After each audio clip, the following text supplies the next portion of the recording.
Hello everyone, I'm Shweta Sharma, clinical psychologist from Bhatia Neuropsychiatric Hospital. आज हम बात करेंगे स्टेप्स इन रिकवरी।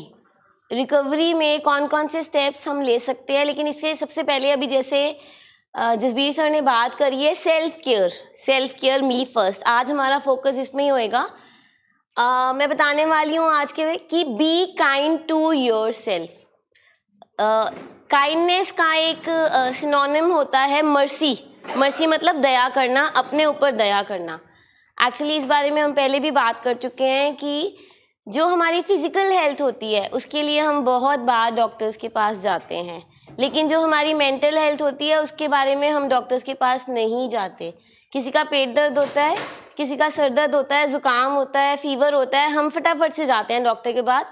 पेट दर्द होता है, नहीं ठीक हो रहा, 4 दिन हम अल्ट्रासाउंड तक कराने चले जाते हैं, यहाँ तक कि एंडोस्कोपी तक कराने चले जाते हैं, हम डिटेल टेस्टिंग में चले जाते हैं। पर क्या किसी ने किसी की मेंटल हेल्थ ख़राब होने पे, कोई गुस्सा करता है, किसी को बेचैनी हो रही है या किसी को कोई और प्रॉब्लम हो रही है, हमने कभी जाके कोई साइकोलॉजिकल असेसमेंट्स कराई हैं? कभी किसी साइकेट्रिस्ट के पास गए हैं? नहीं।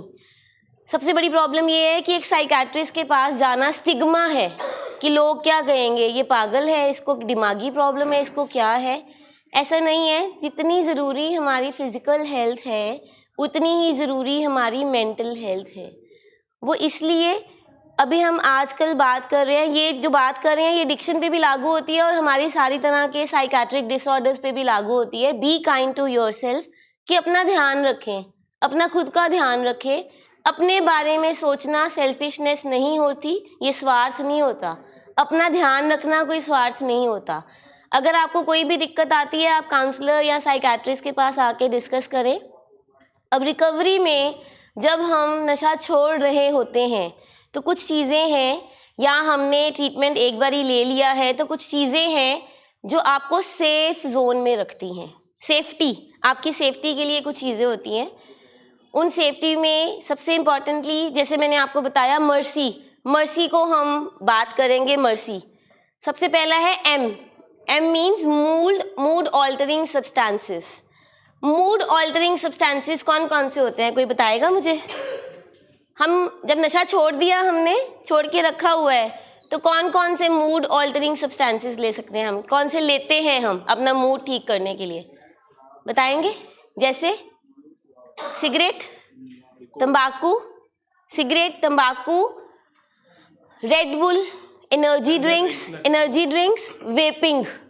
लोग कहते हैं वेपिंग से कुछ नहीं होता। Coffee in excessive quantity, caffeine जो होती है। हम सिर्फ अपना मूड अच्छा करने के लिए ना, हम कहते हैं चलो हमने नशा तो छोड़ ही दिया है, अब चीज़ें तो छोड़ ही दी हैं, या वैसे भी अपने मूड को ठीक करने के लिए ऐसा करते हैं, कॉफ़ी पी लेते हैं आज, चलो हम कोई एनर्जी ड्रिंक ले लेते हैं। कई लोग सिगरेट पीते हैं, पर ये नहीं पता होता एक सिगरेट कई बार हमारा प्रॉब्लम को वापस ले आता है, हमारे साइकोसिस को वापस ले आता है। और ये सारी जो मूड ऑल्टरिंग सब्सटेंसेस होती हैं, ये गेटवे टू ड्रग्स होती हैं। हमने जो छोड़ दिया है हम फिर से वहीं पे पहुंच जाते हैं। तो सबसे पहले हमने no to mood altering substances करना है कि जब छोड़ दिया हमने, तो ये नहीं है कि मैंने बड़ा नशा छोड़ दिया, चलो कुछ मेरे अंदर जाता रहे, या मैं अपने मूड को अच्छा करने के लिए कॉफ़ी ज़्यादा पी लूँ, एनर्जी ड्रिंक पी लूँ। कुछ लोग एनर्जी ड्रिंक शुरू करते हैं, 10-15 एनर्जी ड्रिंक्स ही पीते रहते हैं सारा दिन, तो वो नहीं होना चाहिए। तो हमें मूड ऑल्टरिंग सब्सटेंसेस नहीं यूज़ करने हैं। इसके अलावा E is emotional management. Emotional management में सबसे ज़्यादा प्रॉब्लम जब हम ट्रीटमेंट ले रहे होते हैं या नशा छोड़ रहे होते हैं, सबसे ज़्यादा बड़ी इमोशन कौन सी आती है बीच में, कोई बताएगा मुझे? सबसे बड़ी इमोशन में, हमने उस दिन भी इमोशंस की बात की थी, मेन इमोशंस होती है anger, fear, jealousy, sadness, happiness, ये मेन इमोशंस होती हैं। तो गुस्सा यानी कि एंगर, ये सबसे बड़ा जो है ना इमोशन है हमारा, जो हमसे मैनेज नहीं होता ड्यूरिंग ड्रग्स या ड्यूरिंग रिकवरी भी। और हमने किसी के साथ ना रूड नहीं होना। हमारी प्रॉब्लम है जब हम ट्रीटमेंट करा रहे होते हैं या वैसे, हम फटाफट से रूड हो जाते हैं, गुस्से में आ जाते हैं। जब हम गुस्से में आते हैं तो आपको पता है साइंटिफिकली कितना टाइम लगता है दोबारा रिलैप्स होने के लिए, कोई बता सकता है? जिसको गुस्सा आ गया उसको कितना देर लगेगा दोबारा नशा करने में? Just few seconds. ये साइंटिफिकली प्रूव्ड है कि अगर आपको गुस्सा आ गया है तो 5 से लेके 10 सेकंड लगते हैं बस दोबारा से हमारा मूड खराब होने में और दोबारा से नशा करने में। तो ये बहुत इम्पॉर्टेंट है कि हमने अपनी इमोशंस को कैसे मैनेज करना है। 5 से 10 मिनट नहीं लगते, सिर्फ सेकंड्स लगते हैं। अभी मूड खराब हुआ तो अभी हमने बाहर जाके नशा किया, वो नशा कोई भी हो सकता है। क्रेविंग का पार्ट है, लेकिन ये क्रेविंग नहीं है, ये हमारा मूड है। हम बात कर रहे हैं इस टाइम पे कि जो हमारे, आप थोड़ा लेट आए हैं, आपको दोबारा रिपीट कर देती हूँ, हमने सेफ जोन में कैसे रहना है। जैसे हमने अब नशा छोड़ दिया है तो हमारी सेफ्टी के मेजर्स कौन कौन से स्टेप्स हैं। उसमें सबसे पहला तो है हमने मूड ऑल्टरिंग चीज़ें नहीं लेनी है। हमने सिगरेट, तंबाकू ये सब चीज़ें नहीं यूज़ करनी है, वेपिंग ये सब चीज़ें नहीं, हुक्का लेते हैं कई लोग, कुछ ऐसा नहीं लेना। दूसरा, इमोशनल मैनेजमेंट रखनी है। जब हमें पता लग रहा है कि मुझे आज गुस्सा आ रहा है तो उस गुस्से को मैनेज करना है, बहुत इंपॉर्टेंट है ये। अगर हमने नहीं मैनेज किया तो 5 से 10 सेकंड लगेंगे हमारा मूड खराब होने में और फिर से हम नशे में जाएंगे। तीसरी चीज़ है आर मीन्स रूट्स मतलब हमारे रास्ते। No slippery friends, no slippery places, no slippery time. अभी पिछले हफ्ते ना मेरे को एक पेशेंट कह रहा था कि मैम शाम के 6 बजते हैं ना मुझे कुछ होना शुरू हो जाता है। तो मैंने उनसे पूछा क्या ये आपका टाइम था कोई भी नशा लेने का? वो कहते हैं हाँ यही टाइम था। तो हमारा टाइम भी बहुत ज़्यादा इम्पॉर्टेंट होता है। क्यों, क्या होता है, बाहर जो घड़ियाँ हैं ना, हमारे अंदर बायोलॉजिकल क्लॉक्स होती हैं, हमारे अंदर भी घड़ियाँ सेट होती हैं। वो टाइम हम देखते भी नहीं है, फिर ही अंदर से कुछ होना शुरू हो जाता है। तो हमें अपने स्लिपरी फ्रेंड्स के पास नहीं जाना। हमें पता है कौन कौन से स्लिपरी फ्रेंड्स हैं जो हमें दोबारा से रिलैप्स की तरफ लेके जा सकते हैं। स्लिपरी प्लेसेस, हमारे घर में ही बहुत स्लिपरी प्लेसेस होती हैं। अभी हमारे एक पेशेंट थे, वो जम्मू से आते हैं ट्रीटमेंट के लिए, अभी अच्छे चल रहे हैं, ठीक चल रहे हैं। वो कहते हैं मेरी किचन थी मेरी स्लिपरी प्लेस। कहते सब जगहों में घर वालों को मिल जाता था कि मैंने कहाँ छुपा के रखा है, तो मैं किचन में छुपा के रखता था। वहाँ पे एक पर्टिकुलर ड्रॉअर है, तो मैम मैंने सबसे पहले तो अपने किचन को सेट कराया, वो ड्रॉअर ही मैंने तुड़वा दिया, चेंज करा दिया। सो ऐसे किसी की छत होती है, किसी का स्टोर रूम होता है, किसी के वॉशरूम, सबसे इम्पोर्टेंट वॉशरूम, कईयों का ड्रेसिंग रूम होता है, वहाँ पे उन्होंने रखी होती हैं अपनी चीज़ें। तो स्लिपरी प्लेसेस जो हैं उसका ध्यान रखना है। हमने ऑनेस्टली अपनी फैमिली को बताना है कि ये मेरी जगहें थी घर में जहाँ जहाँ मैं अपना नशा छिपा के रखता था या जहाँ जाके मैं नशा करता था। उन जगहों को हम थोड़ा सा मॉडिफाई कर सकते हैं, चेंज कर सकते हैं। Slippery friends, places and time मैंने आपको पहले बताया, उस टाइम को पहले ही मैनेज कर लेना है हमने। जिस टाइम पे हमें लगता है कि उस टाइम पे हमारा मूड खराब होना शुरू हो जाता है, हमें इरिटेशन होनी शुरू हो जाती है, हमें बेचैनी होनी शुरू हो जाती है, हम बाहर जाना शुरू हो जाते हैं। तो अगर हम ये सारी चीज़ें अपने रूट्स को मैनेज कर लें फिर भी हमारी सेफ जोन है, इसका मतलब हम सेफ जोन में हैं फिर, ठीक है। इसके अलावा compliance to the program, compliance to the treatment, compliance to the follow up, इस पे मैं बहुत एम्फेसिस देती हूँ, हर बार बताती हूँ। हर बार इसलिए बताती हूँ कि डॉक्टर साहब ने अगर 7 दिन बाद बुलाया है तो 7 दिन बाद ही आना है फॉलोअप के लिए। अगर आपको बोला है कि आपका 3 महीने का ट्रीटमेंट हो गया रिहैब में, 100 डेज का हो गया ट्रीटमेंट, लेकिन अभी भी आपको फॉलोअप में आके 2 दिन रहना है या 3 दिन रहना है, तो हम कई बार कंप्लाई नहीं करते हैं। हमें लगता है हो गया, सीख लिया, आ गया सब कुछ, अब कोई ज़रूरत नहीं है। जितना आप कंप्लाई करेंगे, जितना डॉक्टर की बात सुनेंगे, उतना जल्दी हमें फ़र्क पड़ेगा। तो कंप्लायंस होनी बहुत इम्पॉर्टेंट है। इन एडिशन टू दैट, जो सबसे इम्पॉर्टेंट चीज़ जो अभी जसबीर सर ने बताई है, you, why is you, your health is most important.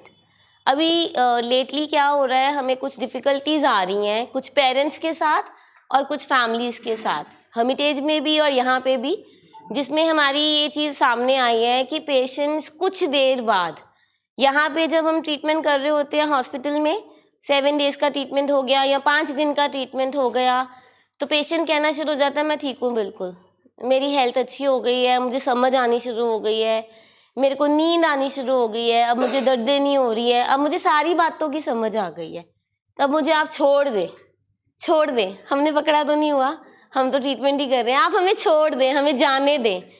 तो हमें बेसिकली ये जो जाने दे वाला होता है ना, वो बीमारी कह रही होती है कि बीमारी अब शॉर्टकट्स ढूंढ रही है, हो गया इलाज, सारा कुछ हो गया, जल्दी से भेज दें। अभी बहुत ज़्यादा पिछले 15 दिनों में ये हुआ है, कोई स्टूडेंट है हमारे पास ट्रीटमेंट करा रहा है, तो वो कह रहा है मेरी पढ़ाई रहेगी जी, मेरी पढ़ाई बहुत ख़राब होती पई है। एक कोई किसी का एग्ज़ाम था, वो मेरा एग्ज़ाम देना बहुत इम्पोर्टेंट है, साल से हम पढ़े नहीं हैं, साल से हमने नशा ही किया है सिर्फ, या हमारा बिहेवियर ही गलत है, पर मेरा एग्ज़ाम बहुत इम्पोर्टेंट है, मेरा जाना बहुत इम्पोर्टेंट है। फिर मैंने बहुत नुकसान कर दिए हैं, अब ये सारे नुकसान मैंने पूरे करने हैं, मेरा बिजनेस बहुत इम्पोर्टेंट है। आप तो मुझे रख रख के और ख़राब करी जा रहे हो, आपने तो मेरा मूड ही ख़राब कर दिया। क्यों? क्योंकि मेरे बिजनेस का इतना नुकसान हो गया है। हम कमाएंगे क्या और हम खाएंगे क्या? आप इस चीज़ को समझो ना, आप समझ नहीं रहे हो डॉक्टर साहब, आप हमें भेज दो।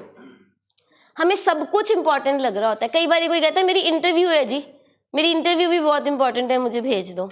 ठीक है, देखिए अभी क्या है, इसका जवाब ये है कि हम यहाँ इसलिए आए हैं क्योंकि कोई क्राइसिस था। क्राइसिस का मतलब है हमारा कोई ना कोई नुकसान हो रहा था पिछले कुछ देर से, हमारे घर में भी नुकसान हो रहा है, हमारा खुद का भी नुकसान हो रहा है। हम क्राइसिस को मैनेज करने के लिए हॉस्पिटल में आए हैं। वो क्राइसिस क्या थे? वो हमारा बिहेवियर था, थोड़ी देर से, मे बी हफ्ते से, 10 दिन से, 15 दिन से, महीने से, 2 महीने से या 1 महीने से। यहाँ जितने भी लोग बैठे हुए हैं, चाहे फैमिलीज़ हैं चाहे पेशेंट्स हैं, उनको मैं बताऊं कि हम तब तक हॉस्पिटल में नहीं आते जब तक हमारा बिहेवियर नहीं होता। जब हमारा बिहेवियर अच्छा है, ठीक है, हम मैनेजेबल कंडीशन में है, तो हम घर पे रह के ट्रीटमेंट करा सकते हैं, तब हमें इंडोर की ज़रूरत नहीं होती है। लेकिन जब क्राइसिस आ गया, हमारे नुकसान हो रहे हैं, हम खुद के लिए नुकसान बन रहे हैं या नुकसान कर रहे हैं या किसी का नुकसान कर रहे हैं, इसका मतलब है उस टाइम पे हमें इंडोर की ज़रूरत है। और कितनी ज़रूरत है? हम अक्सर इनेबलर बन जाते हैं, बीइंग फैमिली मेम्बर्स। हम पेशेंट की बात सुन लेते हैं कि हमारा पेशेंट कहता है बस दवाई दे रहे हैं और कुछ तो नहीं हो रहा, हम चलते हैं, बाकी का घर पे कर लेंगे। रिहैब में भी ऐसा होता है, जब 2.5 महीने हो जाते हैं ना, ख़ास तौर पे हमारा एक प्रोटोकॉल है 3 महीने का, 100 दिन का। 2.5 महीने बाद कहते हैं 15 दिन ही रह गए हैं बस। अब 15 दिन में आप क्या ही करा लोगे, क्या ही सिखा दोगे? हमने सीख लिया, सब कुछ आ गया, देखो हमें सारी चीज़ें आ गई, हमने सारी चीज़ें सीख ली। हम प्रॉमिस करते हैं अब हम जाके नशा नहीं करेंगे, जैसे आप कहोगे वैसे आएंगे। आप फॉलोअप में बुलाओगे, हम बड़े लंबे लंबे प्रोमिसेस हो जाते हैं, हम फॉलोअप में भी आएंगे, हम रोज़ आएंगे। आप चाहे 30 दिन का हमारे साथ एग्रीमेंट कर लो, 30 दिन लगातार आएंगे। अब ये डिसाइड फैमिली और पेशेंट नहीं करेगी, ये डिसाइड साइकियाट्रिस्ट करेगा, आपका डॉक्टर करेंगे या थेरेपिस्ट करेंगे कि आपको कितनी ज़रूरत है। यहाँ पे ना हमारे पास बहुत सारे पेशेंट्स या फैमिलीज या ख़ास तौर पे पेशेंट्स पता क्या कहते हैं? ऐ ते डॉक्टर पैसा बनाना पे, बस इन्होंने पैसा बनाने के लिए हमारे डेज बढ़ाने हैं और कुछ नहीं है। जब हमें, मैं एक एग्जांपल बताती हूँ, हमारे कोई अजीज़ थे, रिलेटिव्स थे, उनकी ना आई की सर्जरी हुई थी, ऑपरेशन हुआ था, ठीक है, तो लेंस डलना था कोई, तो वहाँ डॉक्टर ने बताया, मैं नाम नहीं लूँगी, ਤੁਸੀਂ ना ए वाला पाओ, ए आयरलैंड तो आया है, ये बहुत महंगा वाला हैगा, ये ना रिजल्ट्स बहुत अच्छे हैं। तो कहते हैं हाँ हाँ हाँ हाँ, सबसे बेस्ट वाला डाल दो, सबसे बेस्ट वाला लेंस डालो हमारी आंख में इनकी, हमारे पेशेंट की, ताकि इनको बाद में दिक्कत ना आए। ऐसे ही जब स्टंटिंग होती है हार्ट की किसी की, या सर्जरी होती है, या कोई भी सर्जरी होगी, कोई गोडे की होगी, किसी चीज़ की होगी, घुटने की होगी, तो हम डॉक्टर से पता क्या कहते हैं? डॉक्टर साहब please best of the treatment करना, बेस्ट ऑफ द ट्रीटमेंट, जितना बेस्ट टू बेस्ट कर सकते हो, खर्चे की आप परवाह ना करना, इसको ठीक कर दो। पर जहाँ आती है मेंटल हेल्थ, हमें लगता है पैसे बहुत खर्च हो रहे हैं, हमारा खर्चा बहुत हो रहा है। हम मेंटल हेल्थ में क्यों नहीं कहते बेस्ट ऑफ द ट्रीटमेंट करना? डॉक्टर साहब, जो डॉक्टर्स बाकी होते हैं या कहीं पे भी होते हैं, वो क्या करते हैं? आपसे फ़ीस लेते हैं, आपका इलाज करते हैं, आपको भेज देते हैं। हम तो अपनी जान लगा देते हैं। सारे थेरेपिस्ट, साइकोलॉजिस्ट, साइकियाट्रिस्ट, डॉक्टर्स, पूरी टीम लगी हुई है, कभी फैमिली को समझाने, कभी पेशेंट को समझाने, कभी काउंसलिंग करने। हमें कभी किसी ने नहीं कहा डॉक्टर साहब बेस्ट ऑफ द ट्रीटमेंट करना, जबकि हमें बेस्ट ऑफ द ट्रीटमेंट चाहिए। ये जो बात होती है ना कि 10 दिन बहुत है, 20 दिन बहुत है, महीना बहुत है, ये डॉक्टर देखता है आपके बिहेवियर को, आपको एनालाइज करता है, रोज़ रोज़ देखता है कि आप कितने बेटर हो रहे हो। ये जो आपको लगता है कि बस अब इतना ही बहुत है, ये एक स्टैंडर्ड प्रोटोकॉल्स होते हैं जो कि ऑल ओवर वर्ल्ड एक स्टैंडर्ड है साइकाट्री में, कि अगर ये ओसीडी वाला पेशेंट है तो इसको इतने दिन चाहिए इंडोर, अगर ये एंजाइटी वाला पेशेंट है तो इसको इतने दिन चाहिए, अगर ये एडिक्शन वाला पेशेंट है, खास तौर पे हम एडिक्शन की बात करेंगे, 100 दिन मतलब 100 दिन चाहिए। ठीक है, कई बार फिर पेशेंट भी सवाल करते हैं और फैमिली भी सवाल करती है, क्या कर लोगे 100 दिन में, 100 दिन के बाद भी अगर मैं करूँगा तो क्या ही होएगा ना। अगर 100 दिन के बाद हम कर रहे हैं या कुछ भी कर रहे हैं तो हमें ट्रीटमेंट में वापस आना है ना, हमने बीच में छोड़ना नहीं है ना उसको। अगर हम इतनी बात समझ जाएंगे कि एक सेट रूल होता है, एक सेट प्रोटोकॉल्स होते हैं, अगर हम वो प्रोटोकॉल्स को फॉलो कर रहे हैं तो फ़र्क तो पड़ेगा ही पड़ेगा, इलाज करेंगे तो फ़र्क पड़ेगा ही पड़ेगा। अगर आपको गुस्सा है या आपको बेचैनी है या आज आपको साइकोसिस हो रहा है, हम कई बार देखते हैं हमारे तजुर्बे में, एक साइकोटिक पेशेंट आता है जब हमारे पास पहली दफ़ा, तो हम फैमिलीज़ को बोलते हैं टोटल 21 डेज़ लगेंगे इसको रिवर्स होने में, और वाकई करामाती हो जाती है। 21 दिन बाद वो पेशेंट ही नहीं होता वो वाला जो पहले दिन जिसको अपने नहाने धोने का भी नहीं पता, बात करने का भी नहीं पता, गाली गलौज कर रहा होता है और आपकी बात सुन ही नहीं रहा होता, वो गार्डेड होता है, उसने दीवार लगाई होती है अपने आगे। पर जैसे हम उसका इलाज करते हैं 20-21 दिनों में चेंज आ जाता है। तो चेंज तो आना ही है, प्रॉब्लम ये है कि हम में पेशेंस नहीं है, हम खुद पेशेंस नहीं रखते हैं। अगर हम पेशेंस रखते हैं, हमारे पास कुछ ऐसे फैमिली मेम्बर्स भी हैं जो लगे हुए हैं, लगातार लगे हुए हैं, जैसे ये सर लगे हुए हैं अपने अटेंडेंट अपने वाइफ को ठीक कराने के लिए, तो जो लगे हुए हैं उनको फ़ायदा तो होएगा। Persistence is the right word. Persistence के साथ जब हम लगातार कोई भी एक काम करते हैं तो उसका फ़ायदा तो होता ही है। वो कहते हैं ना, ये बच्चा बड़ा नालायक है, ये पढ़ नहीं रहा, इसको एक्स्ट्रा क्लासेस लगवा दो, इसको शाम को कोचिंग दिला दो। वो जब हम कोचिंग दिलाते हैं, एक्स्ट्रा क्लासेस लगाते हैं, तो रिजल्ट तो आता ही है ना। फिर अगर हम किसी भी चीज़ पे एफर्ट्स लगाते हैं तो रिजल्ट तो आता ही है। हम एज अ टीम एफर्ट लगा रहे हैं, बट आप देखिए आप अपनी हेल्थ को इम्पोर्टेंस दे रहे हैं कि नहीं दे रहे, अपने और अपने अजीज़ों की हेल्थ को। सो यहाँ पे इम्पोर्टेंस ये है कि अपनी हेल्थ को इम्पोर्टेंस दे, काम, पढ़ाई, पैसा, ये जो हमारी डिग्रीज़ हैं या जो हमारा इंटरव्यूज़ हैं या जो हमारी और चीज़ें हैं, ये हो ही जानी है।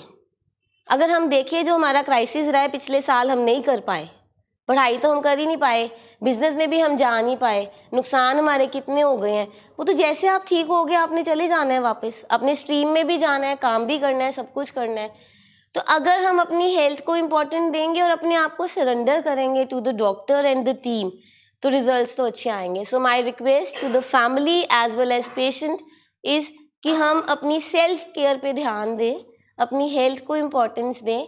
जहाँ कोई दिक्कत आती है हम बैठे हुए हैं, हम अपना बेस्ट देने के लिए तैयार हैं। आप अपना बेस्ट मांगे तो सही, आप मांगे कि आप बेस्ट ट्रीटमेंट दें, हम पूरा बेस्ट ट्रीटमेंट देंगे।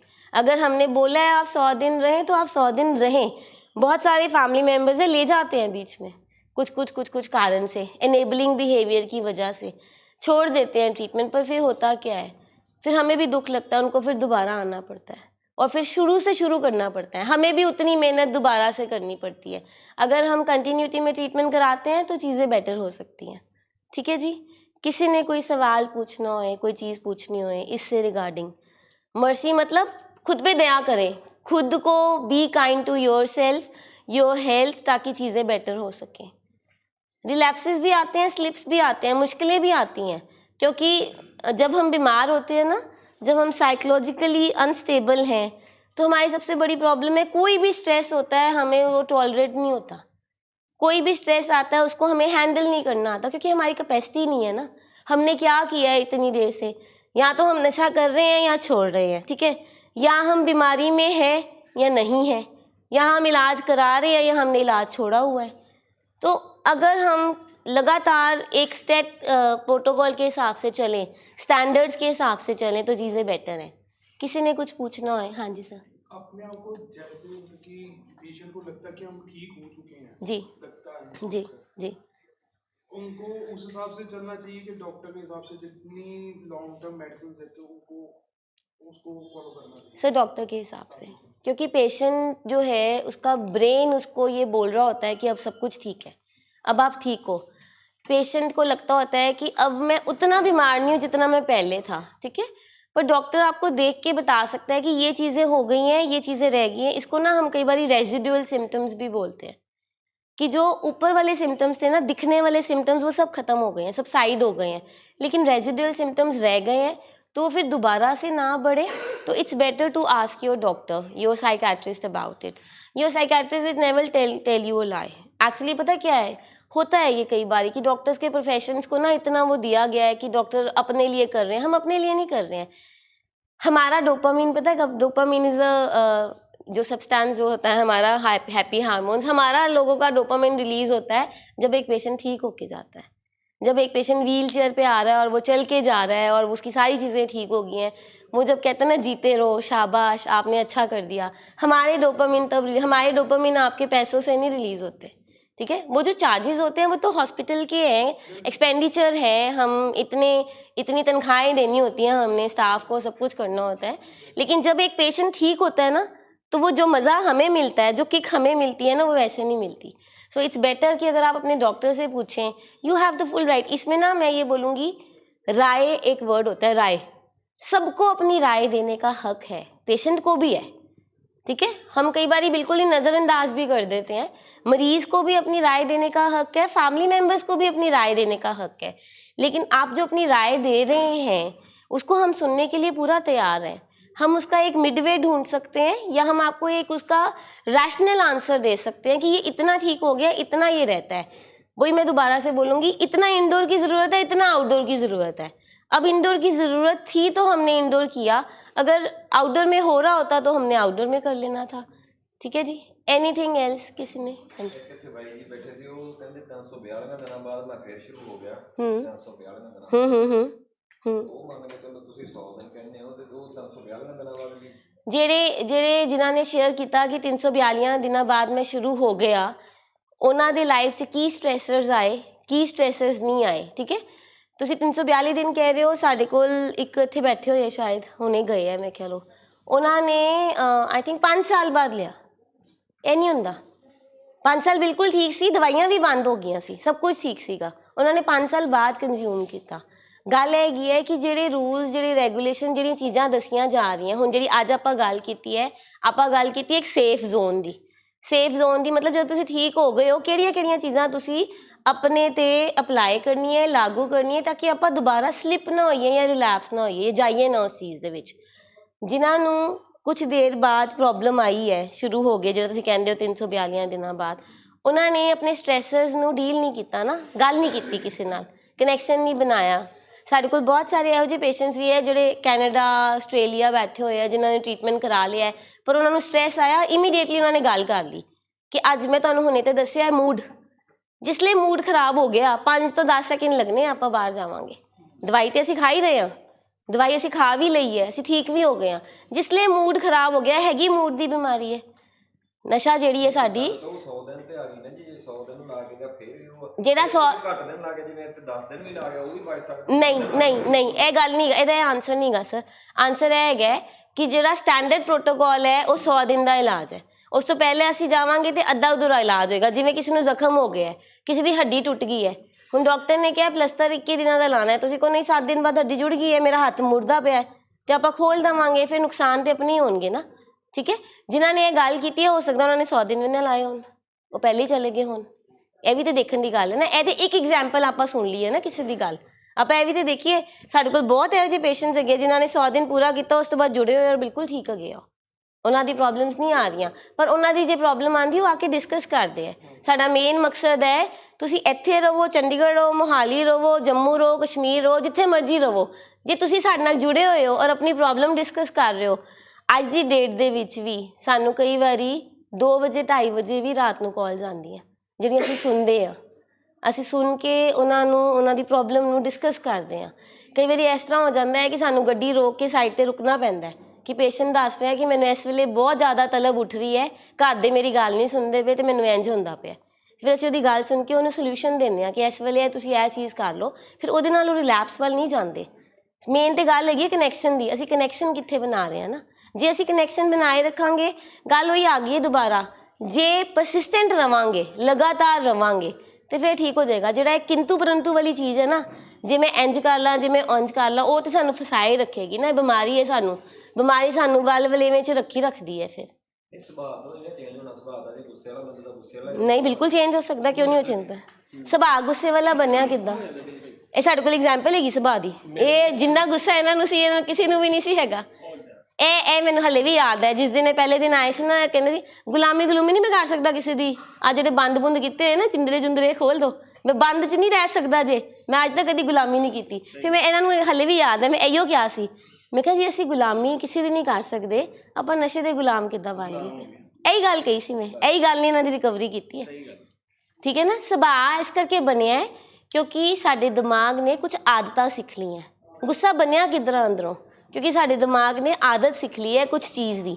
ਸਾਡੇ ਦਿਮਾਗ ਨੇ ਸਿੱਖ ਲਿਆ ਕਿ ਮੈਂ ਇਹ ਵਾਲਾ ਪੈਟਰਨ ਕਰਾਂਗਾ, ਇਹ ਵਾਲਾ ਬਿਹੇਵੀਅਰ ਕਰਾਂਗਾ ਤੇ ਮੇਰੀ ਇਹ ਗੱਲ ਮੰਨੀ ਜਾਏਗੀ। ਉਹ ਬਚਪਨ ਤੋਂ ਹੀ ਚੱਲੀ ਆਉਂਦੀ ਪਈ ਹੈ। ਤੇ ਜੇ ਉਹਨੂੰ ਅਸੀਂ ਚੇਂਜ ਕਰਨ ਦੀ ਕੋਸ਼ਿਸ਼ ਕਰਾਂਗੇ, ਇਹ ਸਾਇੰਸ ਕਹਿੰਦੀ ਹੈ ਕਿ ਤੁਸੀਂ ਇੱਕ ਬਿਹੇਵੀਅਰ, ਇੱਕ ਨਵੀਂ ਆਦਤ ਜੇ 40 ਦਿਨ ਕਰਦੇ ਹੋ ਤੇ ਉਹ ਨਵੀਂ ਆਦਤ ਆ ਜਾਂਦੀ ਹੈ ਤੁਹਾਡੇ ਅੰਦਰ। ਤੇ ਜੇ ਤੁਸੀਂ ਪੁਰਾਣੀਆਂ ਆਦਤਾਂ 'ਤੇ ਹੀ ਰਹੋਗੇ ਫਿਰ ਤੇ ਉਸ ਤਰ੍ਹਾਂ ਹੀ ਰਹੇਗਾ। ਅਸੀਂ ਨਵੀਂ ਆਦਤਾਂ ਹੀ ਤੇ ਸਿੱਖਣੀ ਹੈ ਆਪਣੇ ਆਪ ਨੂੰ ਚੇਂਜ ਕਰਨ ਵਾਸਤੇ, ਫਿਰ ਚੇਂਜ ਹੋ ਸਕਦਾ ਹੈ। ਠੀਕ ਹੈ ਨਾ। ਠੀਕ ਹੈ ਜੀ, ਥੈਂਕ ਯੂ ਸੋ ਮਚ।